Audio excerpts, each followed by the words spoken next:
하겠습니다. 잠시만요.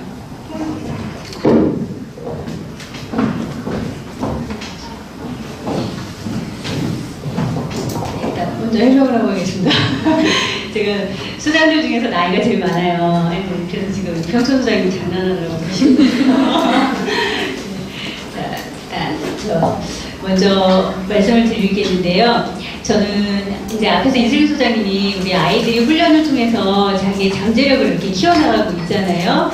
그러면은 우리 부모님들은 이제 집에서 아이들을 어떻게 양육해 주시면 되나를 지금 말씀을 드리려고 하는데, 아이들이 어떤 증상이나 질환을 갖고 있을 때 그게 이제 뭐 병적인 증상이 됐던 약간의 증상이 됐던 간에 모든 질환이나 증상은 항상 선천적인 것과 환경적인 것을 같이 보고 얘기를 하게 되어 있어요. 그러면 우리가 지금 훈련이나 이런 것들을 통해서 하는 것은 사실은 신경심리학적인 게 선천적인 거잖아요. 아이들은 그런 어떤 선천적인 것들을 저희 훈련을 통해서 개선을 해나가고 있다면 저희 부모님들은 환경적인 것, 아이들에게 있어서 환경에서 가장 중요한 건 가정이잖아요. 가정에서는 또 부모님들의 역할이 가장 중요하기 때문에 그 부분을 또 가장 중요하게 지금 다루어야 될 부분이에요. 그 부분을 이제 말씀을 드릴 건데, 일단 부모님들, 이제 지금 부모님들하고 아이들을 구성을 해서 제가 이제 사례별로 좀 케이스별로 나누어서 볼 거예요. 그런데 이 케이스는 사실 어떤 실제 가정의 한 케이스라기보다는 지금 여기 오신 분들이 이해를 조금 쉽게 하기 위해서 제가 가상의 케이스를 만들었다고 생각을 하시면 돼요. 그런데 조금 이해를 더 쉽게 하기 위해서 문제가 많은 가정을 하나를 구성을 했다고 보시면 돼요. 예, 그렇게 생각을 좀 해봐 주시면 되고요. 지금 여기 보면은 아빠랑 아들이 있죠. 너무 똑같지 않나요? 예.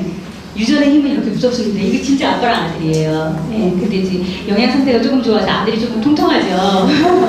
예, 그래서 지금 제가 볼 때 지금 부모님들의 근거 자료로 일단 부모의 양육 유형을 볼 거고요. 그 다음에 부모님들의 양육 태도 검사 결과랑 부모님들의 다면적 인상 검사하신 거, 문장 완성 검사하신 거, 그 다음에 부모님들의 우울 검사 체크하신 거, 요 정도를 저희가 보면서 부모님들의 상태를 좀 체크를 하실 거예요. 그 다음에 아이들은 저희한테 와서 한 두뇌 기능 검사, 아까 이슬기 소장님이 좀 보여주셨죠. 그 다음에 종합주의력 검사, 그 다음에 어머님들도 저희 보시면 다 하셨을 거예요. CBCL 검사, 그 다음에 우리가 하고 있지는 않지만 아이들의 MBTI, 청소년 아이들의 MBTI 검사를 할 수 있거든요. MBTI 검사, 그 다음에 자폐 정도의 증상을 갖고 있는 아이들은 자폐 관련 검사한 거, 이런 것들을 가지고 이제 같이 얘기를 좀 나눠볼 거예요.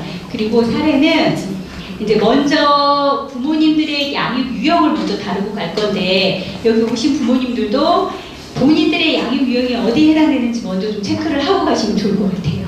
자, 이거는 바움린드라는 임상심리학자이면서 아동 발달 전문가인 버클리 대학 교수가 이제 4가지로 나눴어요. 여기서 제일 좋은 건 여기 우측 상단에 위치한 민주적 권위적이라고 하는 양육 태도가 사실은 제일 좋아요. 권위적이라고 하면 어감 자체가 안 좋은 거라고 생각하시기 쉬운데, 사실 부모는 부모로서의 권위를 갖추셔야 돼요. 그래서 세로축은 애정으로 돼 있고 가로축은 통제로 돼 있어요. 민주적이고 권위적인 부모님은 애정적이시면서 애정을 잘 갖추고 계시면서 아이가 그릇된 행동을 했을 때는 아이에게 단호하게 제한이나 통제도 가하실 수 있어야 돼요. 그런 부모가 민주적이고 권위적인 부모세요. 그래서 아이에게 합리적으로 설명도 잘 하시고 되게 온정적이고 온건하기도 하세요. 그래서 아이가 잘못했을 때는 아까도 말씀드렸지만 안 되는 건 안 되는 거다 라고 명확하게 기준도 설정해 주실 수 있어요. 그래서 이런 아이들은 규칙을 어머니가 아이하고 같이 정할 때 분명히 아이에게 이 규칙이 왜 아이에게 정해져야 되는지도 설명도 잘 해주세요. 그래서 아이가 안 되는 거를 내가 이런 경우에 왜 안 되는지를 아이는 항상 알고 있어요. 그래서 이게 부당하다라는 거를 느끼지 않아요, 아이가. 그래서 이런 아이들은 사회에 나갔을 때 사회적인 책임감도 굉장히 강하고요. 친구들 사이에서도 신뢰감이 있는 아이로 통하고요. 독립성도 되게 강해요. 그렇게 잘할 수 있어요. 나는 민주적인 부모인가? 한번 생각을 해보시면서. 그 다음에 이제 안 좋은 게 권위적인 거하고 권위주의적인 거는 달라요. 그쵸? 권위주의적인 건 이제 제가 강의를 하면서 조금 이렇게 약간 족된 표현도 조금 나올 거예요. 어머니들 좀 양해해 주세요. 쥐뿔 권위가 없으면서 권위가 있는 척 하는 걸 권위주의적이라고 얘기를 해요. 그러니까 굉장히 독재적인 걸 말해요. 어떤 기준이나 이런 걸 정할 때 아이의 의견을 전혀 반영하지 않고요. 부모가 일방적으로 하시는 분들 있죠. 자, 여기 다운판에 들어간 거 보시면 내가 말했어 안 했어? 저 너무 자연스럽게 나오잖아요. 제가 아이한테 약간 이랬나 봐요. 내가 말했어 안 했어? 이렇게 엄마가 이렇게 일방적으로 뭔가를 정하시는 분들이 독재적인 부모님이세요. 이런 경우에 아이는 굉장히 위축되고요. 조금 이제 두려움이나 이런 것들을 많이 가지게 되겠죠. 그래서 사회에 나가면은 되게 이렇게 좀 소극적인 태도를 많이 보이기도 해요. 그런데 전적으로 꼭히 그렇지도 않아요. 이런 아이들은 공격성을 안으로 내재하거든요. 왜냐하면 부모에 대한 불만이 분명히 있겠죠, 이런 아이들이. 그런데 그걸 겉으로 표출하고 살지 못했기 때문에 친구들 사이에서 공격성을 나타내기도 해요. 그리고 또 더 문제는 겉으로 외적으로 공격성을 드러내지 못할 경우에는 이게 성격 장애 중에서 수동적 공격형이라는 게 있어요. 겉으로 아예 공격형을 막 드러내지는 못하고 은근히 사람 힘들게 하는 아이들 있죠.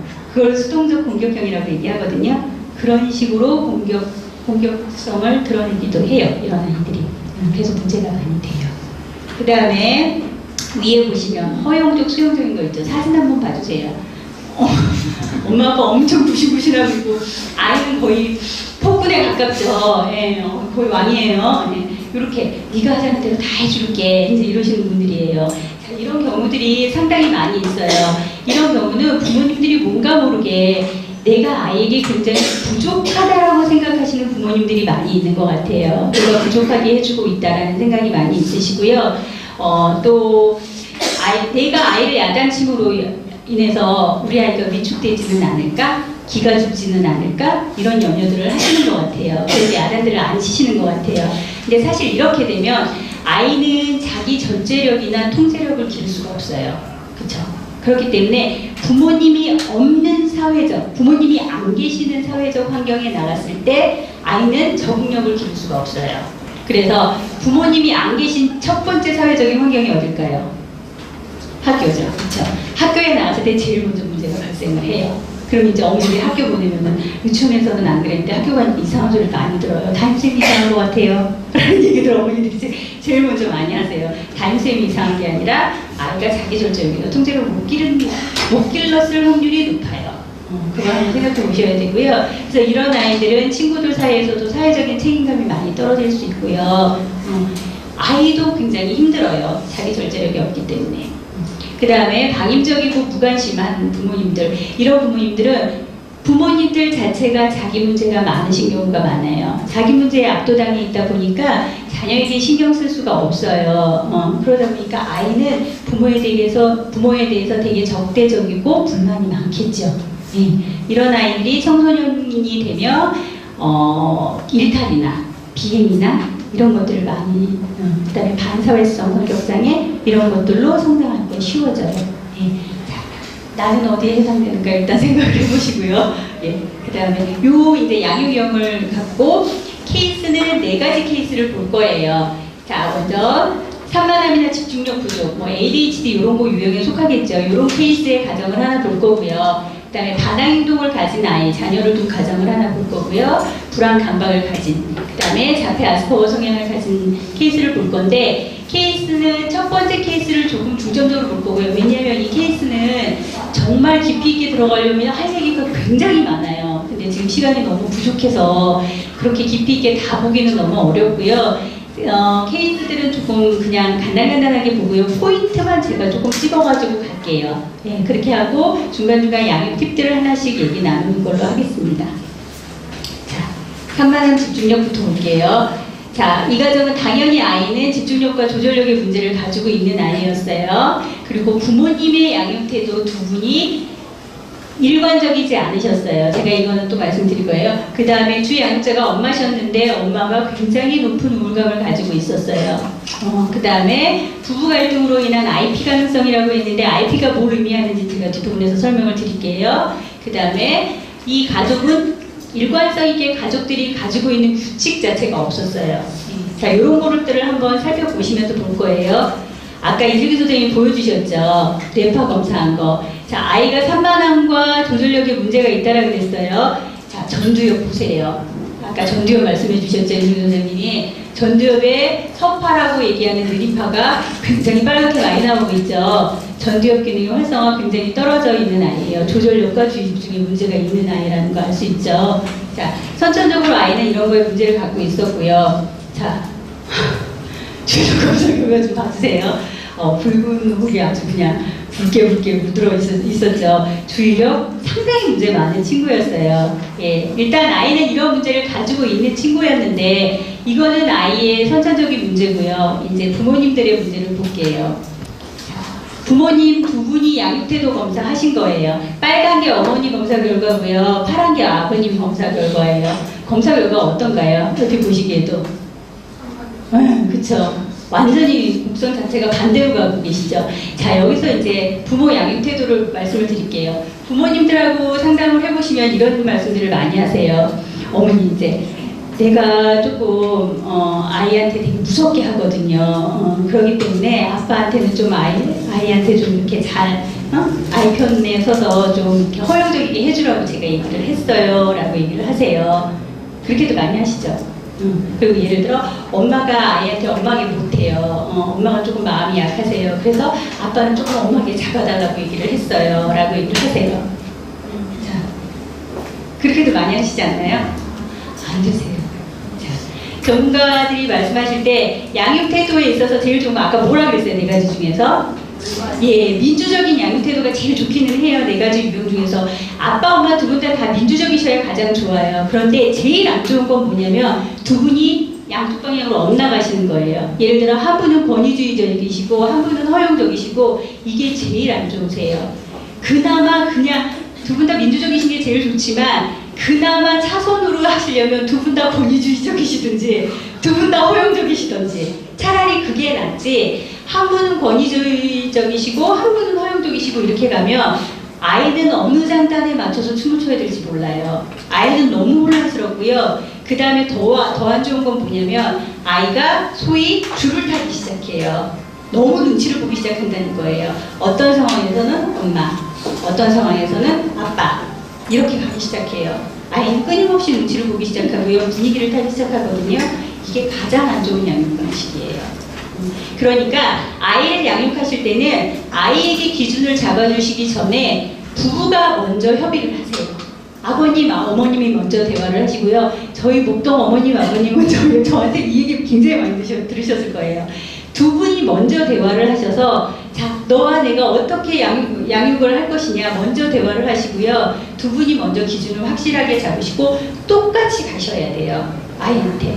그리고 나서 뒤에 가서 아빠에 가서 두 분이 싸우시더라도 아이 앞에서는 똑같이 가셔야 되는 게 맞아요. 이 두 분은 너무 양육 태도가 완전히 반대셨어요. 문제 있으셨고요. 그 다음에 어머니, 아버님이 이제 어머니가 정신평가 검사를 하셨는데 문제는 아이 문제는 제대로 보셨어요. 저는 이 CBCL 검사를 어떤 식으로도 보냐면요.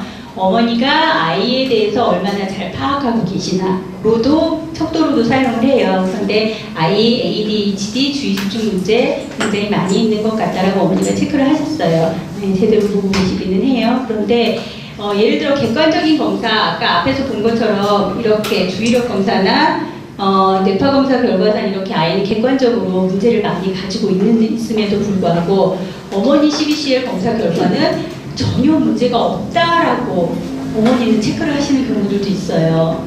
자, 이럴 경우에는 참 굉장히 난감해요. 물론 이제 저도 엄마예요. 그래서 이해를 하지만 어머님들이 아이 문제에 대해서 굉장히 축소해서 보시고 싶어 하시는 경향이 있어요. 아니었으면 좋겠죠. 그쵸? 내 아이가 이 증상이 아니었으면 좋겠다는 마음 충분히 이해를 하는데 모든 치료와 훈련의 시작은 인정하는 것에서부터예요. 그쵸? 그러니까 내 아이의 문제를 객관적으로 보시는 게 먼저인 것 같아요. 근데 그거에 있어서 이 어머니는 제대로 보고 계시기는 하셨어요. 그 다음에 어머니의 자기평가 우울검사예요. 자, 여기서 굉장히 심각하셨는데 자, 엄마가 평가하셨는데 이 평가에 우울검사를 하면 이 점수는 20점에서 80점까지 나오게 되어 있어요. 그런데 이 엄마 검사 점수는 70점이었어요. 자, 이거는 윤이라는 사람의 검사인데 50점 이상이 되면 우울 집단으로 분류를 하거든요. 그런데 저희 한국에서는 47점 이상이면 우울 집단으로 선별을 해요. 이 어머니 70점이셨으면 엄청 높은 거죠. 이 그림에 나오는 이 어머니 같으셨어요. 진짜 이 어머니는 제가 직접 상담한 어머니거든요. 굉장히 아름다우셨는데 진짜 이 어머니 같이 생기셨어요. 자, 한 가정에 어머니가 행복하지 않으면 그 가정은 행복할 수 없다라고 얘기하죠. 예. 제가 뒤에 불안감각 얘기하면서도 얘기할 건데 아이들은 어머니의 모든 걸 스펀지처럼 흡수해요. 이 아이, 어머니가 이렇게 우울해서 아이는 행복할 수 없을 거예요. 자, 어머니 굉장히 힘드셨는데 제가 이 가정의 부모 과제를 먼저 얘기할게요. 아버님은 정말 제가 나이가 50인데요. 저희 아버지 있죠. 제 아버지 세대 때 아버지가 되셨어요. 직접 제가 부부 상담을 했던 분인데 너무나 가부장적인 남편이고 아버지셨어요. 그래서 밖에 일은 굉장히 열심히 하시는데 가정일은 전적으로 여자가 해야 된다는 그 사고가 너무 철저하셔서 아이는 학교에서 주의 산만이나 이런 것 때문에 굉장히 많이 지적을 하는데 아버님 그거에 대해서 하나도 모르세요. 그리고 정말 문제는 뭐냐면 이 아버님이 입에 거의 달고 사시는 표현이 아내에게 하시는 표현이 뭐냐면 네가 집에서 하는 게 뭐가 있어 이러셨어요. 어머니들 화 안 내시네. 여기서 정도는 나와주셔야 돼요. 저는 되게 화가 났는데 네가 집에서 하는 게 뭐가 있어 라는 얘기였어요. 자, 여기서 문제가 뭐냐면요, 이 밑에 허용적인 엄마라는 것도 제가 성찰을 해봐야 된다고 그랬죠. 허용적인 거 좋지 않다라고 아까 말씀드렸죠. 허용적인 양육태도는 자녀에게 부모로서의 권위를 잃으신 거예요. 이미 엄마 자체가 자녀에게 권위를 잃었거든요. 이미 그랬는데 이렇게 됐을 경우에는 아버님이 도와주셔야 돼요. 사실은 어머니가 부모로서 권위를 자녀에게 잃었기 때문에 이럴 때는 아버님이 엄마가 부모로서의 권위를 찾을 수 있도록 옆에서 좀 도와주셔야 되는데 오히려 아빠가 옆에서 아이 보는 앞에서 네가 집에서 하는 게 뭐가 있어? 라고 얘기함으로써 부모로서의 권위를 더 깎아내리는 거였어요. 그쵸?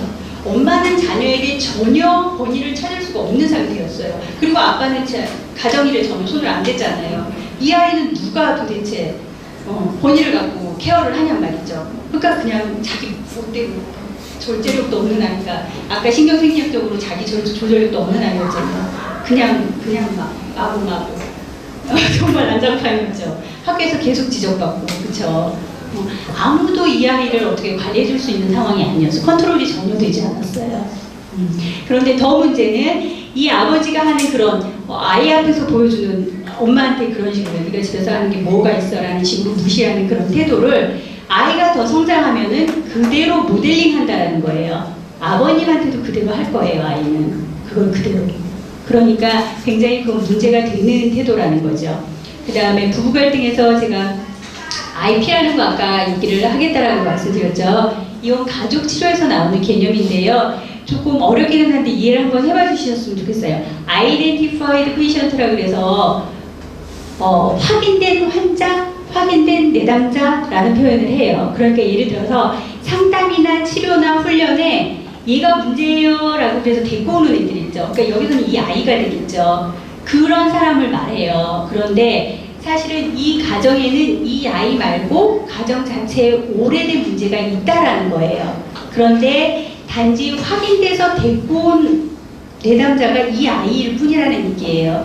자, 이상하게도 사람은 건강한 상태가 아닌데도 굉장히 역기능적이고 비정상적이고 건강하지 않은 상태임에도 불구하고 그게 오래 유지되면은 그걸 그냥 계속 유지하려고 하려는 습성이 있어요. 사람들에게는. 그래서 이상하게 비싼 돈 내고 시간 할애해서 상담을 받으러 오잖아요. 그러면은 막 10만 원 이상씩 되는 돈 내고 귀한 시간 내서 왔으면 자기 문제를 다 털어놔야 되잖아요. 그런데도 사람은 이상하게 그렇지 않아요. 자기 문제를 막 방어하고요, 숨기고요, 상담에 와서도 그러거든요. 사람은 그런 습성이 있어요. 그런 것처럼 이런 가족에서도 그래요. 굉장히 어려운 문제가 있음에도 불구하고 그걸 고치려고 하지 않고 유지하려고 하는 습성이 있거든요. 그게 몸에도 그렇고 몸도 그렇고 심리적으로도 그래요. 몸에서 가장 그런 특징적인 게 뭐냐면 중독 상태가 그래요. 그걸 항상성이라고 얘기하는데 우리가 건강할 때는 지금 상태를 항상 유지하려고 그러는 게 몸의 항상성인데 중독이면 예를 들어서 제가 지금은 담배를 안 피니까 이 상태가 항상성을 유지하는 거잖아요. 담배를 피면 니코틴이 못 들어가잖아요. 그럼 니코틴이 이만큼 쌓여야나 내 몸이 정상이라고 느끼게 되잖아요. 그게 중독이거든요. 가정도 마찬가지고 심리적인 것도 마찬가지예요. 가정도 문제가 계속 발생을 하면 그 문제 상태가 그 정도가 계속 발생해야 우리 가정이 정상이다라고 느끼는 거예요. 그게 가족 항상성이거든요. 이 집도 지금 그런 거예요. 아빠는 밖으로 나돌면서 가정을 계속 등한시하고 엄마를 무시하고 엄마는 우울감에 계속 빠져있고 아이는 밖에서 계속 저러고 이게 가족 항상성을 유지하고 있다고 보는 거예요. 이 집은. 그러면서 아이가 학교에서 지적을 받기 시작하니까 얘가 문제야. 얘만 고치면 돼. 라고 지금 두 어른이 얘를 데리고 오신 거예요. 그래서 얘가 확인된 내담자일 뿐이지 사실은 이 가정 전반에 문제가 있는 것은 아닌가를 살펴봐야 된다는 얘기예요. 이렇게 확인된 내담자라는 느낌이 들면은 얘만을 고칠 것이 아니라 이 가족 전체가 개선되지 않으면 이 아이는 개선되지 않는다라고 보는 거예요. 지금 그 의미를 말씀드리는 거예요. 자, 그 다음에 뭐 일관된 가족 규칙 당연히 없겠죠. 네, 그런 얘기를 드리는 거고요. 여기서 양육팁 하나 하고 갈게요. 이렇게 산만하고 자기 절제력이 없는 친구들에게는 자, 제가 여기서 한 가지 먼저 말씀드릴게요. 저희 이제 여기 오신 부모님들 자녀분들을 제가 조사를 해보니까 만 5세부터 만 12세까지 있어요. 사실 유치원부터 초등학교 저학년, 고학년까지 있어서 이걸 나눠서 사실은 강의를 해야 맞는 건데 지금 요 양육팁은 유치원이나 여기에 해당될 거예요. 어린아이들에게 예를 들어 예의 바르게 행동해, 차분하게 행동해 이런 말들은 사실 굉장히 추상적이고 어려워요. 예의 바르게 행동하라는 게 뭔지, 차분하게 행동하라는 게 뭔지 그럴 때는 구체적으로 아이의 행동의 바운더리를 설정해 주셔야 되고 그래야 자기관리력이 길러진다는 지금 얘기를 하려고 하는 거예요. 자, 명확한 행동의 바운더리를 설정해 줘야 된다는 거고요. 예를 들어서 차를 탈 때 혹은 식사를 할 때, 식당을 갈 때 이럴 때는 저런 행동에 딱딱 구체적인 걸 정해주셔야 된다는 거죠. 예를 들어 식탁에서는 팔다리를 가만히 둬야 해. 그러니까 예의 바르게 행동해가 아니에요. 음식점에서 소리를 지르거나 돌아다니면 바로 집으로 돌아갈 거야. 딱 얘기를 해주셔야 돼요. 시간은 1시에서부터 2시까지 딱 시간을 정해서 말씀하셔야 돼요. 밥을 먹을 거야. 그 다음 먹고 싶은 음식을 먹기 위해서는 여기 서서 조용히 줄을 서야 하는 거야. 오늘 사탕은 딱 2개까지만 먹을 거야. 이런 식으로 얘기를 해주셔야 되고요. 이걸 안 지켰을 때는 아까 얘기했죠. 음식점에서 소리 지르면 집으로 돌아갈 거야 했죠. 돌아가셔야 돼요. 근데 이게 돌아가시지 않고 그냥 위협으로만 끝나면 안 된다는 거예요. 제가 여기서 이제 대표님한테 미리 양해를 구해드렸어요. 저희 대표님이 놀이동산에 갔다가 저희 대표님이 자녀가 좀 어리세요. 놀이동산에 갔다가 아이가 약속을 안 지켜서 진짜 집으로 돌아오셨대요. 진짜 그렇게 하셔야 된다는 거예요. 그렇지 않으면 아이에게는 단지 위협으로만 끝나기 때문에 말로만 위협해서 끝나면 다음번에는 더 심한 행동을 아이는 해요. 그렇기 때문에 자, 그 다음에 보면 예를 하나 들어볼게요. 아이들이 가장 안 지키는 게 밥 먹는 거죠. 그래서 어머니들 심지어는 아이 막 쫓아다니면서 떠먹이기도 하시고요. 식탁을 1시간, 2시간 막 차려놓기도 하시고 그러잖아요. 아이 먹을 때까지. 자, 그걸 예를 들었어요. 식사 시작 전에 엄마는 밥상을 차리고 있고 아이는 옆에서 놀고 있어요. 그런 상황이에요. 그러면은 아이가 놀이를 정리할 수 있는 한두 번의 기회를 주세요. 엄마 자 밥 차리고 있어. 빨리 정리해. 라는 걸 한두 번 기회를 주시고요. 자, 이제 신호 밥 먹자와 함께 모든 식사를 시작을 하죠. 식구들은. 아이가 놀이 정리하지 않아서 밥을 못 먹으면 아이는 밥 안 주는 거예요. 주지 마셔야 돼요. 자, 식사 모든 식구들은 다시 밥을 먹었어요. 그럼 이제 치우셔야죠. 설거지 하세요. 깔끔하게. 이후에 이제 그 일정을 가족들 하시면 돼요. TV를 보시거나 뭐 각자 방에 들어서 숙제를 하시고 뭐 휴식을 취하시면 돼요. 그때 이제 아이 나타나겠죠. 엄마 나 밥 줘 하고 나타나겠죠. 그러면은 자, 식사는 아까 끝났지. 내일 7시에 우리 다시 저녁 먹을 거야. 그때 와라라고 얘기를 해야 되겠죠. 아이 너무 황당하겠죠. 아이 울고 떼쓰고 난리 날 거예요. 어떤 상황이 벌어질지 안 봐도 훤해요. 막 난리 나겠지. 이게 무슨 소리야. 뭐 난리 나겠죠. 그래도 그렇게 하셔야 돼요. 자, 그러면 이게 한 번 가지고는 안 돼요.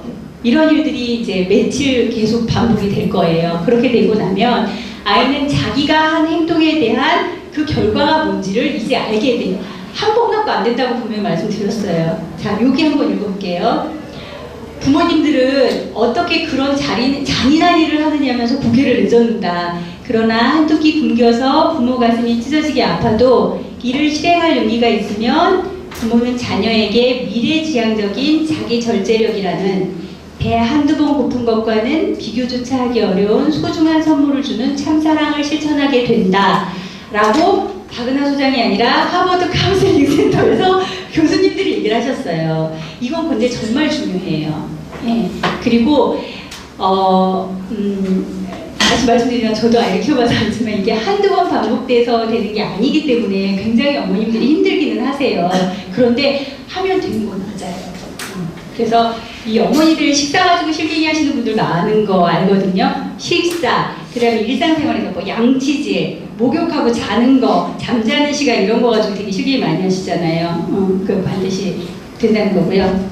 두 번째 케이스도 좀 포인트만 짚고 갈게요.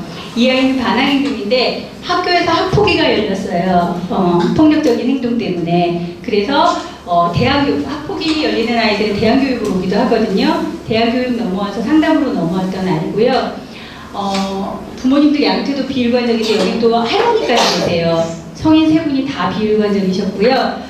아버님이 아주 폭력적인 분이셨어요. 아이를 막 때리는 아버님이었고, 그런데 문제는 이 아버지가 위의 아버지, 그러니까 할아버지죠.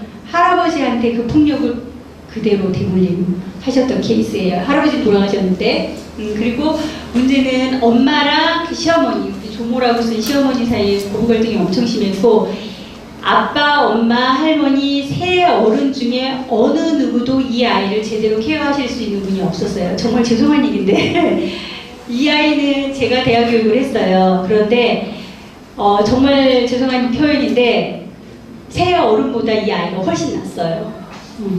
아이는 굉장히 똑똑한 아이였다라고 저는 보거든요. 정말 어른들이 정말 역할을 하나도 못 해주는구나라고 싶을 정도로 그런 케이스였는데, 엄마는 엄청 무기력하신 분이었고요. 아빠는 굉장히 폭력적이고, 할머니는 뭐라 그래야 되죠? 제가 먼저 전제할게요. 저도 교회를 다닐 때문에 이거 교회를 비하하는 건 아닌데, 교회에 너무 몰입이 되어 계셔가지고 모든 이제 문제에 초점이 며느리가 교회를 안 나가는 걸로 이제 다 이렇게 초점이 맞춰져 계신 분이셨어요. 모든 문제에 며느리가 교회를 안 나가서 일이 이렇게 되는 거다라고 이렇게 아주 비합리적인 사고가 되어 계신 분이었어요. 아이 뇌파 검사 결과예요. 이 아이도 조절력이 많이 떨어지는 친구였어요. 전두엽 기능이 많이 떨어져 있는 상태였고, 예, 주의력 검사 결과도 아까 그 아이보다 괜찮죠. 예, 아까 그 친구보다 괜찮았고요. 여기는 아빠가 아예 검사를 안 오셔서 아빠 야구 때도 검사는 없어요. 엄마 거 있는데 이 엄마도 굉장히 허용적인 엄마세요. 아이한테 마구 휘둘려서 거의 아이를 손을 쓰지를 못하고 계시더라고요. 근데 아이에 대한 애정은 너무 넘치셨어요. 왜냐면 집에서 이 엄마는 아이에 대해서 뭐 거의 100% 그냥 아이한테 헌신하시는 어머니셨거든요. 그리고 아이에 대해서 문제는 제대로 보고 계셨어요. 반항행동 크다라고 보고 계셨고요. 엄마 MMPI 검사예요. 여기서 MMPI 검사 해보신 분들도 계실 텐데, 심리상담센터를 거쳐서 오신 분들은 아마 해보셨을 텐데, 자, 엄마 우울 척도가 100이 넘으셨어요. 이렇게 되면 자살 위험도도 굉장히 높으세요. 예, 그 다음에 여기 사이코스테니아라는 건 신경쇠약이나 강박도를 보는 거거든요. 아무래도 이 신경쇠약은 시어머니하고의 관계에서 오는 게 아닐까 싶어요. 예. 그 다음에 사회적인 내향성이라는 건데, 이제 이 어머니는 뭐 사회적인 관계를 전혀 안 하고 계시고 우울도가 높으니까 바깥 생활을 전혀 안 하고 계신데, 제가 여기서 한 가지 더 짚고 갈게요. 아까 첫 번째 케이스에서도 그랬는데, 아버님이 이제 주로 하는 내용은 네가 집에서 하는 게 뭐가 있어 라고 하는 거였다고 그랬죠. 어머니가 주로 하는 버버팀은 뭐가 있었냐면, 아이에 대해서 보고를 하시는데, 이 아이는 나의 전부이고 나의 친구이고 나의 남편이자 나의 분신이에요. 이런 표현을 많이 하셨어요. 첫 번째 케이스에서. 예. 자, 여기 이제 아버님들도 계시는데 어머님들만 저랑 공감을 하실게요. 아이를 낳고 엄마가 아이를 낳고 아이를 키우면, 아버님 죄송합니다. 엄마기 때문에 아이한테 느끼는 그게 분명히 있죠. 저도 이제 그게 느껴지는데, 아이를 처음 낳았을 때 정말 나의 분신이잖아요. 내 몸에서 나왔으니까, 그쵸? 아빠 몸에서 나오진 않았잖아요. 엄마 몸에서 나왔기 때문에 엄마만이 느끼는 분명히 그게 있어요. 그쵸? 눈물나게 공감되는 그게 분명히 있죠. 나의 분신이죠, 물론. 그런데 저는 이 어머니 말이 굉장히 위험하게 들렸어요. 물론 아이가 나의 분신이고 나에게 있어서 가장 소중한 존재이지만 어떻게 보면 남편보다도 더 소중해요. 그렇죠? 그렇지만 자녀는 자녀여야 되죠. 그렇죠? 자녀가 남편일 수 없고요. 자녀가 나의 전부일 수는 없어요. 그렇죠? 그래서 저는 그게 되게 위험하게 들렸거든요. 그런데 이 어머니도 그랬어요. 이 어머니도 자녀가 그냥 100%였거든요. 그러니까 자녀에게서 문제가 생기면은 이 어머니는 그냥 이렇게 꺾이는 어머니셨어요. 그러니까 어머니들이 자녀는 자녀여야 되고요. 자녀로서 정말 백이어야 되는 거지 나의 백이 되어서는 안 되는 거라는 말씀을 꼭 드리고 싶었어요. 네. 그래서 이 어머니 이제 그게 되게 위험했고요. 그 다음 여기서 요거 포인트를 집어보셔야 돼요. 이 아이는 반항행동과 공격성과 그게 엄청 심해서 학폭에 넘어온 아이였다고 그랬잖아요. 그러면 이 아이 MMPI 검사를 했을 때는 요 네 번째 척도가 반사회성이거든요. 원래는 이 척도가 높게 나와야 되는 거예요. 그런데 이 아이 높게 나왔냐면 엄마랑 똑같이 디프레션 우울이 높게 나왔어요. 여기서 어머니들이 생각해 보셔야 될 게 이제 한 11세에서 13세 넘어가면 그때부터 사춘기예요. 우리 아이들이. 요새는 조금 빨라요. 그거보다 더 빨라서 만 10세부터도 사춘기라고 보는데 우리 아동 청소년 어린아이들은 우울을 성인처럼 겪지 않아요. 성인들은 우울을 겪으면 정말 무기력하고 다운되고 진짜 그렇잖아요. 완전 이렇게 밑으로 깔아앉잖아요. 그런데 어린아이들은 우울을 그렇게 표현하지 않거든요. 불안, 짜증, 공격성, 반항 이런 걸로 표현을 해요. 그러니까 이 아이도 막 공격적이고 폭력적이고 막 이런 반항 행동으로 나타났지만 이 아이의 내면은 우울이었던 거예요. 그걸 아무도 몰라줬던 거죠. 이 아이 우울이 상당히 높았어요. 그런 것들을 알고 가셔야 된다는 거죠. 그래서 반항 행동을 마구 하는 애들을 저 아이 진짜 품행에 문제 있네 라고만 볼 거는 아니라는 거예요. 이건 그냥 웃자고 넣은 건데 할머니 문장완성 검사한 거거든요. 그러니까 문장완성 검사 한 50문장 되는데 그 중에서 몇 개만 뽑아본 건데 다 내게 이상한 일이 생기면 기도를 해야 되고 내가 바라본 여인상은 뭐 주님의 뜻에 잘 따르는 거고 뭐 우리 집안 교회 잘 다녀야 되고 내가 행복할 수 있으면 며느리가 교회 잘 따라가야 되고 내가 싫어하는 사람은 교회 나가지 않는 사람이고 뭐 내가 다시 젊어지면 교회 다니는 사람과 결혼하고 다 이렇게 났어요. 그리고 제가 무슨 소리 할게 제가 이쪽 계통에서 20년을 일을 했는데 내담자가 저한테 이제 전문가로 저를 만나러 오신 분들한테 직접 대놓고 칭찬을 들어보기 싶은데 처음 들어 교회 나간다고 저를 엄청 칭찬해요. 이렇게 해주신 유일한 분이셨어요. 네. 그 다음에 이분은 이제 여기 부모 과제는 아시겠죠? 세 분이 다 비일관적이셔서 맞추셔야 됐고 여기서 이제 요 하나 개념이에요. 아버지 원가족 문제 해결 아까 말씀드렸죠. 할아버지가 되게 폭력적이셔서 그 문제를 그대로 아이한테로 모델링하고 있어서 그대로 폭력적인 걸 하고 있었고 그 아이가 그대로 폭력적인 걸 답습했죠. 예, 모델 효과가 밑으로 그대로 내려가고 있었고요. 그 다음에 자기 분화라는 얘기를 제가 했는데 이게 뭐냐면 저도 이제 이걸 쓰면서 반성을 했는데 원가족이라는 게 뭐냐면요. 저희가 결혼을 하려면 이제 어머님들은 친정이라는 게 있고 아버님들은 본가라는 게 있잖아요. 거기서 떨어져 나와서 하나의 가정을 구성하셔야 되잖아요. 그렇게 자기 분할을 해서 떨어져 나와야 된다는 거예요. 그런데 우리가 어떤 자격을 갖추려면 다 시험을 보잖아요. 심지어는 운전을 해도 자격 시험을 보고 대학을 가도 시험을 보고 다 보잖아요. 그런데 우리는 그 중요한 결혼을 하면서 그 중요한 아이를 낳으면서는 한 번도 시험을 봐본 적이 없어요. 그쵸? 그냥 좋으면 결혼하고 결혼하면 그냥 아이 낳고 그게 너무나 당연하게 내가 결혼을 할 만한 사람인가 자격이 되는가 내가 아이를 낳을 만한 자격이 되는가는 한 번도 고민해보지 않았던 것 같아요. 물론 아이 낳을 거는 고민해보고 낳으셨는지 모르겠는데 저는 별로 고민 안 했던 것 같아요. 그래서 그 자기 분화라는 건 그런 거예요. 내가 성인으로서 한 가정을 꾸릴 만한 성숙한 인간인가를 보는 거거든요. 그런데 이분은 그거에서 자기 분화가 엄청 안 되셨던 분이셨어요. 엄청 안 되셨던 분이셨어요. 그래서 가정을 이끌 만한 분이 아니셨는데 더더군다나 문제는 이 할머니. 이 할머니는 이렇게 아까 교회에 엄청 그 몰입이 되셨잖아요. 그리고 모든 문제가 교회 안 나가는 며느리 때문이고, 이 손주는 또 3대 독자예요. 그래서 손주를 되게 애끼는데, 문제는 뭐냐면 아들에 대해서는 엄청 전적으로 허용적이세요. 그래서 이 아들이 손주가 학교에서 폭력이나 이런 것 때문에 이제 문제가 돼서 오면은 이 아버지가 아들을 막 때리거든요. 뭐 그럴 때는 아들 편이에요. 또, 그러니까 굉장히 비일관적이신 거예요, 할머니가. 그럴 때는 또 전적으로 아들 편이에요.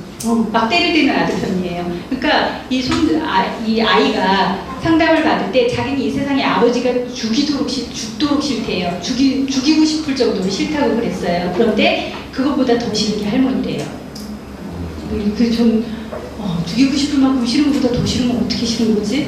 정말 더 되게 무서울 만큼 이 말이 무섭게 느껴졌는데, 그것보다 더 싫은 게 할머니라고 얘기를 했어요. 그러니까 굉장히 어른들이 아주 미성숙하고 아이를 보듬어줄 수 있는 어른이 하나도 없었어요. 근데 이 아이가, 저는 되게 이 아이한테서 이렇게 표현하면 좀 그런가요? 희망을 본 게 뭐냐면, 아이가 그 대한교육에 학교가 아니고 대한교육인데, 대한교육에 와서 그 교육을 받는 동안 굉장히 머리가 좋고 되게 잘했어요. 거기서 리더십을 되게 많이 발휘했거든요. 그래서 조금만 어른들이 지원을 해주면 굉장히 잘 될 수 있는 친구인데, 정말 어른들이 어른들이 문제구나라는 생각을 많이 했던 케이스였어요. 그다음 학습 장애를 하나 얘기할게요. 저는 비구츠키라는 그 학대 얘기를 할 건데, 사실 꼭 비구츠키가 아니어도 돼요, 어머니들. 그냥 이 내용만 대충 아시면 될 것 같은데, 여기서 이제 실제 발달 수준이라는 걸 얘기를 하는데, 실제 발달 수준이라는 건 뭐냐면, 지금 우리 아이가 갖고 있는 능력이라고 보시면 돼요. 현재 실제 갖고 있는 능력. 그러니까 예를 들어 지능검사 같은 거 받으시잖아요. 그럼 지금 우리 아이가 받는 점수 있죠. 뭐 우리 아이가 지능검사했는데 110을 받았다. 우리 아이가 이 정도 지금 발달에 있다라는 상태가 실제 발달 수준이에요. 그리고 여기 말하는 근접 발달 영역이라는 건 어른이나 아이보다 조금 더 나은 친구들이나 이런 친구들이 도와주면 아이가 지금 발달해 있는 수준에서 조금 더 발달할 수 있는 그 범위 있죠. 그거를 근접 발달 영역이라고 얘기를 해요. 도움을 받아서 조금 더 발달할 수 있는 범위. 그런데 도움을 준다라고 해서 이 아이가 무한대로 발달할 수 있는 건 아니잖아요. 분명히 발달할 수 없는, 발달할 수 없는 그 한계점은 있어요. 그런데 이 발달할 수 있는, 도움을 받아서 발달할 수 있는 영역이 분명히 있는데, 이 발달할 수 있는 영역은 아이들마다 다 다르다는 거예요. 그리고 이 도움을 어떻게 주느냐에 따라서도 달라질 수 있다는 거죠. 그래서 이 도움을 주는 거를 이 비고츠키라는 학자는 스캐폴딩이라고 얘기를 했는데, 이 스캐폴딩이라는 게 뭐냐면, 요 건축을 할 때 용어예요. 건축할 때 우리 맨바닥에서 아무것도 없을 때부터 건축을 시작하잖아요. 맨바닥에다 시작을 하죠. 그럴 때 요 옆에다 이렇게 막 이런 폴대 같은 거 세우고 발판 같은 거 마련해서 인부들이 밟고 올라가면서 옆에다 콘크리트랑 벽돌 같은 거 세우잖아요. 이걸 스캐폴딩이라고 얘기를 해요. 그런데 건물이 다 점점 올라갈수록 저 스캐폴딩을 하나씩 빼나가야 되잖아요. 그래서 건물이 다 지어지면 또 스캐폴딩은 다 없어지죠. 저런 거를 도움이라고 표현하면서 스캐폴딩이라고 은유적으로 표현을 했어요. 그러니까 어머니들이 도움을 주시는 거예요. 이 스캐폴딩이라는 건. 그 도움이 예를 들어 엄마가 직접 설명을 해주기도 하고요. 설명을 해주기도 하고 시범을 보여줄 수도 있고 질문을 통해서 도움을 줄 수도 있고 여러 가지 방법으로 도움을 줄 수 있어요. 그런데 예를 들어 8살 되는 두 아이가 지능검사를 했는데 현재 지능검사 결과가 110으로 똑같이 나왔어요. 그러면 실제 발달 수준은 지금 둘이 똑같은 거예요. 그런데 어떻게 스캐폴딩을 이 아이한테 해주느냐에 따라서 이 아이의 근접 발달 영역은 달라질 수 있다는 거예요. 그러니까 부모님들의 역할이 그만큼 중요할 수 있다는 거고요. 그런데 스캐폴딩을 똑같이 줬다고 해서 이 아이의 또 근접 발달 영역이 똑같냐? 그렇지 않아요. 이 아이의 특성에 따라서 이 아이는 9세까지 근접 발달 영역이 확장될 수도 있고 다른 아이는 11세까지도 발달할 수 있어요. 그것들을 또 달리 볼 수도 있다는 거예요. 이거를 다시 좀 설명을 드리면, 자, 근접 발달 영역은 고정되어 있는 것이 아니에요. 아이의 특성, 지금 현재 상태와 아이의 특성, 부모 특성, 그리고 이 둘이 어떻게 상호작용을 하느냐에 따라서 달라질 수 있어요. 그런데 자, 학습 초기에는 부모님이 여기 비계 설정이라고 하는 게 아까 말한 스캐폴딩이에요. 그러니까 즉 도움을 주는 거예요. 그 도움 주는 비계 기계 설정이 처음에는 많이 들어갈 수밖에 없어요. 학습 초기에는 많은 도움을 주셔야 되는데 나중에 점차 그 도움을 제거하시는 게 목적이에요. 계속 도움을 주고 계시면 안 되겠죠. 그죠? 도움을 제거하는 게 목표고요. 결과적으로 그 학습의 책임은 아이에게 있는 거죠. 그걸 아이에게 분명히 해주셔야 되고요. 부모님들이 여기서 기억하셔야 될 건 한글이나 숫자, 영어 등을 막 주입하는 지적 편향 교육 있죠. 그거는 절대로 그 아이의 근접 발달 영역을 확장시키는 게 아니에요. 그리고 오히려 그렇게 함으로써 아이가 만약에 어떤 부작용이 일어난다면 그건 절대로 근접 발달 영역을 확장시키고 있는 게 아니에요. 영재 교육을 연구하는 연구자들에 의하면 재능이 있는 아이라는 거는 지적으로만 편향돼서 발달하는 게 아니라 사회적, 정서적으로 고르게 발달하는 영역들은 아이들을 재능 있는 아이라고 얘기를 하거든요. 그렇기 때문에 내 아이가 지금 내가 공부를 잘 시키고 있는데 아이가 더 잠재력을 발휘하라고 소위 근접 발달 영역을 확장시키라고 내가 막 지금 열심히 도움을 주고 있는데 내 아이가 불안을 보이고 있어. 내 아이가 강박을 나타내고 있어. 만약에 그런 부작용을 보인다면 그건 지금 내 아이의 근접 발달 영역이 확장되고 있다고 볼 수 없다라는 거예요. 자, 그 다음 여기서 불안 감각을 한번 짚고 갈게요. 자, 이 아이는 당연히 불안 감각이 높으니까 각성도나 불안도가 높은 아이였고요. 부모 양태는 또 안 좋았겠죠. 어머니가 지나친 교육열이 있으셨고요. 어머니 자체가 불안도가 되게 높으셨어요. 여기서 조금 할 얘기가 있고요. 어머니 자체 원가족 문제 있으셨고 어렸을 때 어머니가 해결하지 못한 그런 문제들에 대한 보상심리가 되게 높으신 분이셨어요. 이런 어머니들 은근히 많이 계세요. 그 다음에 부부관계가 소원하셨다는 문제가 있으셨어요.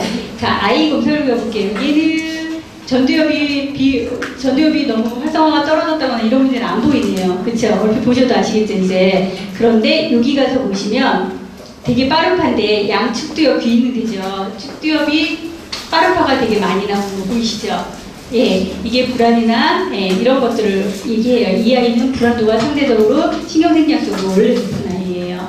그러지 않아도 불안도가 높은 아이인데 엄마가 그 불안도를 굉장히 또 조절하고 계셨어요. 예. 자, 그리고 아이고야, 빨간색 하나도 없어요. 오늘 주요 검사 본 것 중에 처음이에요. 그렇죠? 하나도 없어요. 다 정상 떴어요. 자, 이거는 뭐냐면요. 불안도 높은 아이들 중에서 저하 많이 나오는 아이들도 있어요, 여러분들. 왜냐면은 불안도가 높으면 자기가 가지고 있는 최적의 능력 상태를 발휘 못하는 경우들이 많아요. 그래서 주의력 검사가 안 좋게 나오는 경우들도 있어요. 그런데 또 반대로 불안도나 감각이 높은 아이들은 자기 불안이 높기 때문에 뭐든지 잘해야 된다는 생각이 되게 강해요. 네, 저한테 이 얘기 들으시는 어머님들 많이 계실 거예요. 그래서 밖에 나가서 보면은 모범생이고 되게 뭐든지 잘한다는 얘기들을 그 아이들은 많이 들어요. 그런데 자기 스스로 잘해야 되고 남한테 욕먹지 말아야 되고 실수하지 말아야 된다는 생각이 되게 강한 아이, 자기가 불안이 높기 때문에 되게 잘해야 된다는 그 생각이 강한 아이들이기 때문에 저런 데서는 실수가 하나도 없고 되게 잘하는데 대신 그 불안이 어디로 가겠냐고요. 그쵸? 안으로 다 쌓여요. 그래서 자기 불안은 엄청 높아요. 차라리 앞에 아이들처럼 겉으로 막 내지르고 막 산만하고 막 반항행동 보이고 이러면 자기 정신건강은 좋을 수 있어요. 옆에 사람들이 불편해서 그렇지. 근데 이 아이는 안으로 자기는 쌓일 거예요. 자, 엄마 아빠 이제는 보이시죠? 부모의 양태도 비밀관적인 거. 그쵸? 이 집은 이 빨간 게 엄마 건데 엄마가 엄청 엄격하세요. 애정 표현도 없으시고요. 막 성취는 막 혼자 도전 좀 해보고 성취 좀 해봐. 막 밀어붙이는 건 엄청 강하시고요. 아빠는 상대적으로 되게 민주적이셔서 아이랑 아빠 관계는 상당히 좋으셨어요. 그리고 예, 엄마가 아이에 대해서 불안 문제 많다라고 제대로 보고 계셨고요. 자, 엄마 문장 완성 검사예요. 제가 이걸 왜 봤냐면 엄마의 불안도를 보기 위해서 몇 개 가져왔는데 엄마가 죄책감이나 두려움에 대해서 체크하신 것만 몇 개 가져와 봤어요. 엄마 거예요. 자, 보시면 엄마가 어리석게도 내가 두려워하는 거는 우리 가족이 모두 불행하게 되지 않을까 염려하는 거다. 이렇게 체크하셨고요. 내가 어렸을 때는 모든 게 나를 도와주지 않았던 것 같다. 네. 어렸을 때 내가 잘못했다고 느끼는 건 조금 더 열심히 하지 못했던 거다. 되게 좀 강박적이고 되게 불안해 보이세요. 다른 친구들이 모르는 나만의 두려움은 내가 아이를 잘 키울 수 있을까? 잘 키우고 있는 것인가? 하는 것이다. 그다음에 내가 저지른 가장 큰 잘못은 엄마에게 왜 더 열심히 뒷바라지 해주지 않았느냐고 대들었던 일이다. 자기 보상 심리도 되게 많고요. 내가 잊고 싶은 두려움은 시험 기간 늘 조마조마하던 긴장감과 이기고 싶던 친구를 이기지 못할 것 같아서 아예 경쟁을 포기했던 분위기입니다. 예, 불안도 되게 높으신 분이에요. 때때로 두려운 생각이 나를 휩쌀 때 아이를 다그쳐서 더 잘하도록 공부를 시킨다. 무엇보다도 좋지 않게 여기는 것은 최선을 다하지 않는 것이다. 강박도나 불안도가 상당히 높으시다는 거 알 수 있어요. 엄마 자체가 이러신 분이었고요. 여기서 이제 아셔야 체크할 거는 엄마는 되게 독재적이셨고 아버지는 민주적인데, 제가 민주적인 물음표를 해드린 이유는 아빠가 되게 민주적이셨는데 처벌이 살짝 높으셨어요. 아이에 대해서. 그래서 아이가 그러잖아, 독재적인 엄마한테서 다 푸시를 당하고 있는 상태였는데 아빠도 약간 처벌이 높으셔서 그걸 좀 했고요. 엄마가 자녀를 통해서 자신이 못 이룰 꿈을 너무 많이 이루시려고 했어요. 아이가 그러잖아, 되게 잘하는 아이였거든요. 이 아이는 뭐는 다 잘하는 아이인데 엄마가 너무 아이를 푸시하니까 아이가 그러잖아, 불안이 높은 아이가 그 불안도가 너무 많이 높았어요. 그래서 엄마의 그걸 다 맞춰주려다 보니까 아이가 너무 힘들어하더라고요. 그래서 부부 갈등이 어디서, 그러잖아, 엄마는 되게 많이 푸시하는 스타일이다, 아빠도 아빠에 대해서도 푸시를 많이 하는 스타일이었거든요. 그래서 부부가 대화가 많이 단절되어 있는 상태였고, 일단 아이를 초등학교 1학년 때 사립학교를 보내느냐 마느냐에서부터 부부가 갈등이 되게 많이 심했어요. 아빠는 좀, 근데 유치원 때부터 엄마가 아이를 많이 푸시하는 걸 봤기 때문에 아빠는 조금 아이를 자유롭게 해주고 싶다라고 하셨고, 엄마는 사립학교를 보내서 많이 이제 명문 이렇게 아이를 좀 엘리트로 키워야 된다라는 생각이 되게 많았고, 이래서 거기서부터 좀 갈등이 심하셨고, 이제 여기서 불안하고 감각적인 아이 다루는 팁을 한번 볼게요. 자, 불안은 세대전이를 한다. 아까 폭력도 세대전이 한다라고 얘기했죠. 불안은 반드시 세대전이를 해요. 저희 어머니들께 이제 되게 어머니들이 불안해 보이는, 이제 불안한 모습을 보이는 어머니를 보시면, 어머니 아이 앞에서 그러시면 안 돼요 라고 이제 제가 말씀을 드리면 어머니들이 제가 아이 앞에서는 안 그래요 라고 얘기를 하세요. 아이 앞에서는 안 그러시겠죠. 말씀이나 행동은 안 그러시겠지만, 제가 아까도 말씀드렸지만 아이들은 엄마의 말과 행동을 보고 아는 게 아니죠. 엄마의 걸음걸이, 엄마의 뒷모습, 엄마의 머리카락 휘날리, 엄마의 숨소리로도 다 알 수 있어요. 예. 아이는 스펀지같이 엄마 아빠의 모든 걸 흡수하기 때문에 엄마의 불안, 엄마의 우울, 그런 것들은 다 아이들이 흡수를 해요. 그러니까 엄마가 행복하셔야 되거든요. 예. 그래서 엄마의 불안, 이런 것들은 세대 전이가 된다고 보시면 되고요. 엄마의, 다시요? 자, 엄마의 어린 시절에 어떤 힘들었던 경험들이 우리 아이도 그러지 않을까, 이런 염려나 이런 것들이 아이에게 그대로 투사가 되는 거예요. 그래서 아이는 그렇지 않은데 사실은 잘하고 있는데 괜히 엄마가 염려하시는 것도 있어요. 그 다음에 심리적으로 아이가 부모 역할을 하는 아이들이 많이 있더라고요. 그게 무슨 말이냐면, 엄마가 너무 불안하고 염려를 많이 하니까 아이는 그 엄마를 보면서 항상 엄마 눈치를 보고 엄마를 걱정해야 되고 엄마를 위로해야 되고 엄마한테 죄책감을 느껴야 되고 염려해야 되고 이래요. 심리적으로는 아이가 부모인 거예요. 이런 경우가 되면 안 되는데, 아이가 태어나서 아이에게 첫 세상은 부모예요. 그런데 부모가 안정적이고 되게 편안한 세상이 아닌 거죠. 되게 불안정하고 조건적인 세상이 되어버린 거예요. 그러면 그 아이는 불안한 아이로 성장할 수밖에 없다는 거죠. 예. 자, 그 다음에 뭐 이제 이런 것들은 보시면 돼요. 불안하고 강박적인 아이들은 불안한 강박과 사고가 먼저 생기고요. 그게 그 다음 행동으로 이어지죠. 그러니까 그 사고와 행동이 연결되지 않도록 그 패턴을 깨줘야 되는데, 그 사고가 행동으로 이어지기 전에 그 사이에 다른 주제로 빨리 전환을 시켜주셔야 된다는 얘기예요. 그 얘기를 하고 있는 거고요.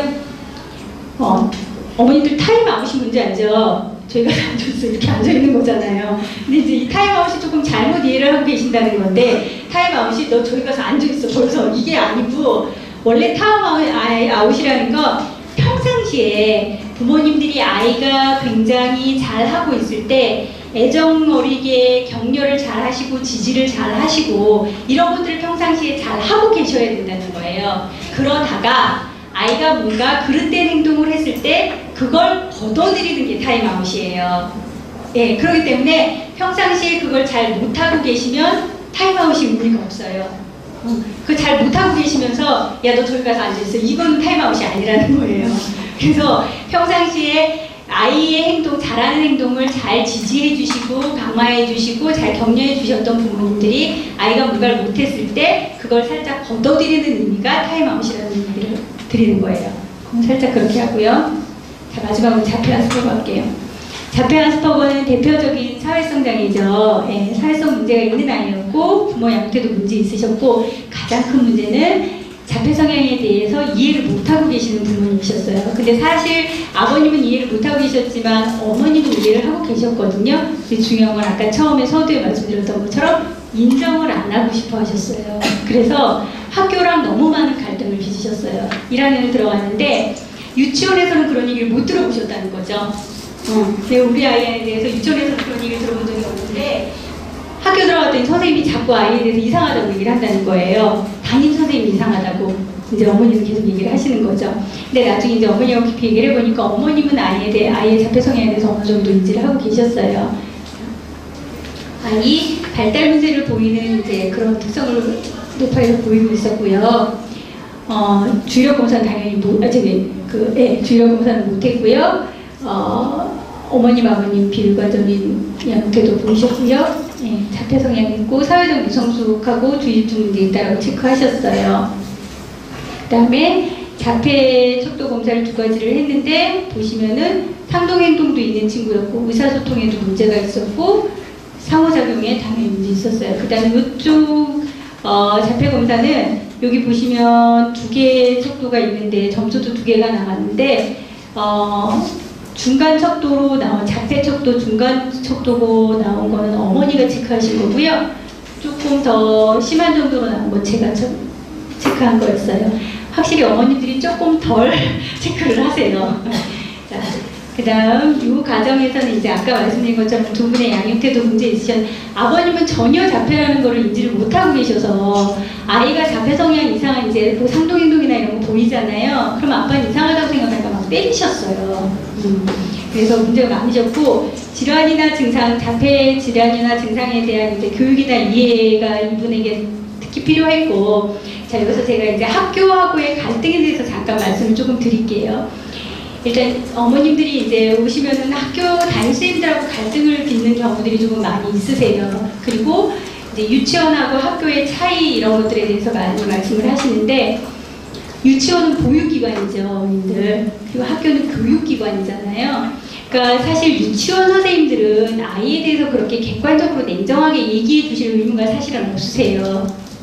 그리고 유치원은 사실 저도 유치원이나 초등학교, 고등학교, 중고등학교 교사 교육을 많이 해보지만 유치원 선생님들은 아이가 그냥 아주 큰 일만 저지르지 않으면 그냥 데리고 있다 보내시면 되거든요, 집에.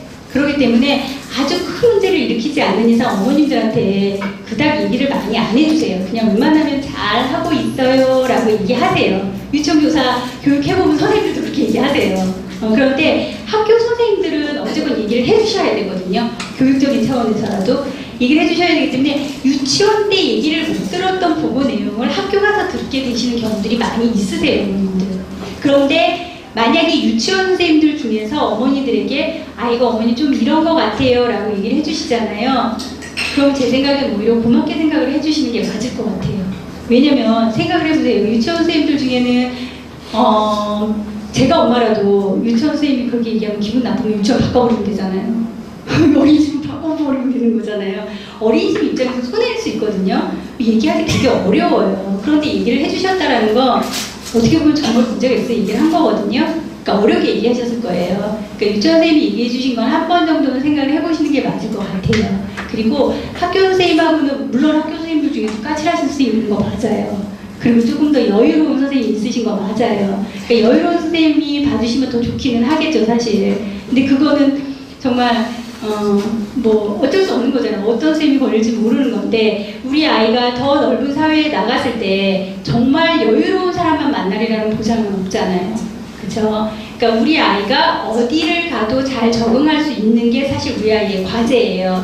그렇기 때문에 까칠한 사람을 만나도 아까 까칠하다고 소개하셨죠? 까칠한 사람을 만나도 여유로운 사람을 만나도 우리 아이가 잘 적응할 수 있으려면 어떤 선생님을 만났는지가 중요하다기보다 그 선생님들하고 잘 협조 체제를 구축하시는 게 좋은 것 같아요. 그리고 특히 요즘 선생님들은 많이 아세요.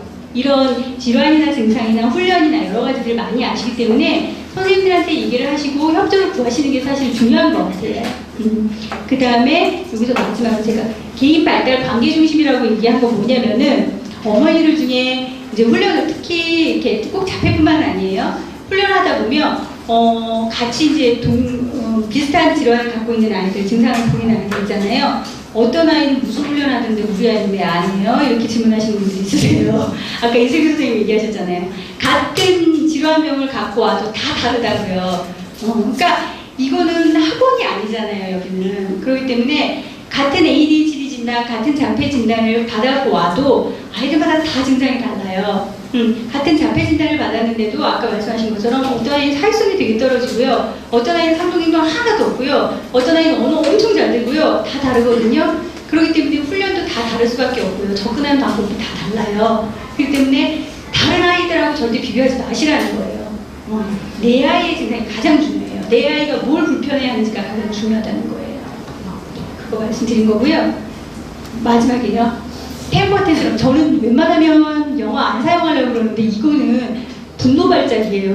여기가 너무 안 좋아서 발작이라는 말이 들어서 템퍼텐트럼이라고 하는데 이거 마트에 가면 주로 뒤로 이렇게 넘어가는 아이 있잖아요. 그거라고 보시면 돼요. 욕구가 충족되지 않고 좌절될 때 분노를 폭발적으로 표출하는 행위예요. 울거나 소리를 지르면서 발길질을 하기도 하고요. 펄쩍펄쩍 뛰면서 들어눕기도 해요. 많이 보시죠? 한 번도 못 보셨어요? 호흡이 가빠지고 몸이 뻣뻣해지기도 하고요. 심하면 자해 행동을 하기도 해요. 자, 이거 템퍼텐트럼을 다루는 방법인데요. 아주 심한 이제 자폐를 겪는 아이들 아주 심하게 나타내고요. 일반 자녀들 키우시면서도 한두 번은 다 겪어보셨을 거예요. 그쵸? 이걸 그냥 씹을 때가 있으시잖아요. 그쵸? 자, 분노 발작이 자주 아이가 일어나게 되는 상황들을 한번 체크를 해보시라는 거예요. 아이가 어떤 때 주로 많이 그러는지, 장난감을 정리할 때 많이 그러는지, 약을 먹을 때 그러는지, 밥을 먹자고 할 때 그러는지. 그래서 그때 어떻게 대처하면 되는지를 엄마들이 알고 계셔야 된다는 거고요. 훈련이 나이가 어릴수록 용이한 것처럼 이런 것들을 컨트롤하는 것도 어렸을 때 시작하시는 게 더 용이하다는 거고요. 분노 발작을 강화시키는 엄마의 행동 요인이 있지 않은지, 예를 들어 엄마가 너무 비일관적으로 항상 대처하시는 건 아닌지, 아니면 너무 억압적으로 아이를 제지하시는 건 아닌지, 이런 걸 보시라는 거고요.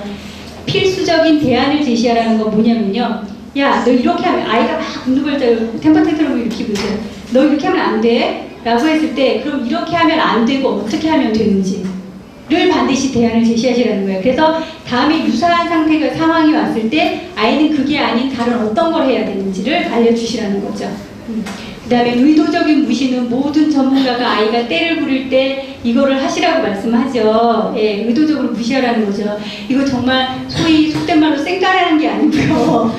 이러면서 그러라는 게 아니고요. 정말 의도적으로 무시를 하셔야 되는데, 이거 왜냐면 아이들이 때를 부리는 이유는요, 그 때를 부림으로써 자기가 원하는 걸 얻어본 경험이 있기 때문이에요. 이건 100%예요, 어머님들. 그 때를 부리는 이유는 때를 부려서 자기가 원하는 걸 얻어봤기 때문이에요. 그래서 때를 부려서 내가 원하는 걸 얻지 못한다는 경험을 반복하게 되면 때를 부리지 않아요. 그래서 의도적으로 무시를 하라는 거예요. 네. 근데 이거는 중증 자폐한테는 안 돼요, 어머님들. 왜냐면 중증 자폐 아이들은 언어적인 소통이나 이게 안 되기 때문에 이 아이들한테는 해당되지 않고요. 일반적인 아이들한테 얘기하는 거예요. 그 다음에 통제감을 주는 선택권을 제한하라는 건 뭐냐면요. 예를 들어 막 그러고 있어요, 아이가. 그럴 때 거의 막 위협을 가하거나 이러면 저기 있죠. 부적절한 위협으로 너 가만 안 둬 이러면 너 이따 아빠 오면 봐. 이런 거 안 된다고요. 이런 건 안 되시고요. 예를 들어 이런 거죠. 막 때를 부리고 있어요. 너 이제 그만하고 엄마 지금 아이스크림 사러 갈 건데 엄마 아이스크림 가서 골라줄래? 아니면 집에 들어가서 목욕할래? 둘 다 솔깃해요. 근데 뭐가 더 솔깃할까요? 아이스크림이 솔깃하죠. 그럼 이제 아이는 좀 이렇게 돼. 물론 아이가 더 좋아하는 게 있으면 그 두 가지를 제안하세요. 그런데 목욕보다는 아이스크림이 더 솔깃할 거예요. 아이가 목욕을 좋아하는 아이도 있잖아요. 약간 좋아하는 거랑 훨씬 좋아하는 거랑 두 가지를 제안하시라는 거예요. 그래서 솔깃하게 만들라는 거죠. 그러면 아이는 자기가 자기를 스스로 통제해서 자기가 선택했다라고 느껴져요. 그리고 칭찬을 해주셔야죠. 네가 스스로 그만뒀구나. 그리고 엄마를 도와주기까지 했네. 이렇게 하시는 거예요. 자, 뭐 이런 거예요. 그 다음에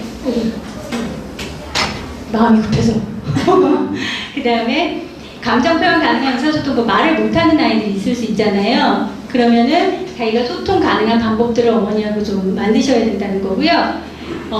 이제 그 분노 템퍼 텐트럼 상황이 종료되고 난 다음에 차분해졌을 때 놀이를 통해서 예전에 그 템퍼 텐트럼 일어났던 상황을 좀 재현해 보시라는 거예요. 너 그때 그랬잖아. 그때 왜 그랬을까? 그때 어떻게 했으면 좋았을까? 엄마 이랬었는데 너는 이렇게 했잖아. 뭐 이런 걸 한번 해보시라는 거예요. 그 다음에 부모님들은 항상 침착함과 일관성을 유지하시라는 거지. 이게 제일 어려워요. 그쵸? 이거 잘하면 정말 100점 엄마일 텐데. 그 다음에 자녀를 인격체로 존중하는 마음을 가지시라는 너무나 당연한 얘기를 했어요. 이제 마무리할 건데요.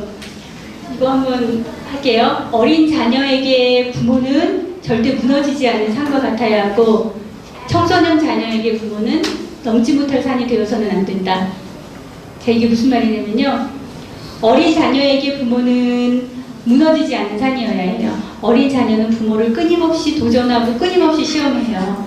그런데 그 순간 부모가 져주면 자녀는 되게 좋아요.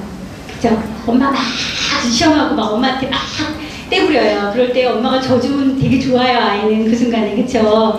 막 장난감 사주려고 떼부릴 때 장난감 사주면 아이는 되게 좋을 것 같잖아요. 좋잖아요. 그 순간에는. 그렇지만 그렇지 않아요. 왜냐면 궁극적으로는 이 아이는 나한테까지도 지는 엄마잖아요. 그러면 이 아이의 무의식에는 굉장히 불안감이 쌓여요. 어떤 아주 험한 일이 나에게 닥쳤을 때 나를 방어해주지 못하는 엄마인 거거든요. 나에게까지 지는 엄마이기 때문에. 그래서 어린 자녀에게는 절대 무너지지 않는 엄마여야 해요. 아주 침착하고 유연한 그런 엄마여야 하지만, 청소년 자녀에게는요, 청소년 아이들은 크잖아요. 그러면은 적어도 논리적인 머리로는 어른들하고 똑같은 사고를 할 수 있어요. 그런데 이 아이들이 어른하고 다른 건 현실감이 떨어져요. 어른들은 산전수전, 공중전 다 겪었잖아요. 그래서 청소년, 이제 제 아들은 고2인데 저희 아들하고 얘기를 해보면 논리적으로는 저하고 말을 똑같이 해요. 그런데 제가 얘기를 하다 보면 네가 살아봐라 이런 느낌이 들거든요. 에이 가짜나서 진짜 이런 느낌이 아이한테 들어요. 그게 이 아이가 현실감이 떨어져서 그래요. 그런데 이런 아이들한테는 부모가 넘지 못할 산이 되면 안 돼요. 그러니까 무너지지 않는 정말 딱 막혀있는 산이 되면 이 아이는 등을 돌려요. 그렇기 때문에 부모도 너와 똑같은 사람이고, 부모도 좌절할 수 있고, 부모도 울 수 있고, 부모도 실패할 수 있고, 이런 느낌을 주셔야 돼요. 그래야 청소년 자녀는 부모와 대화를 하기 시작해요. 그래서 부모가 넘지 못할 산이 되어서는 안 되고, 그저 그냥 산이어야 해요. 그래서 어린 자녀에게 부모는 절대 무너지지 않는 산과 같아야 되고, 청소년 자녀에게 부모는 넘지 못할 산이 되어서는 안 된다는 얘기를 하면서 마무리할게요. 시간이 너무 많이 갔네요. 네.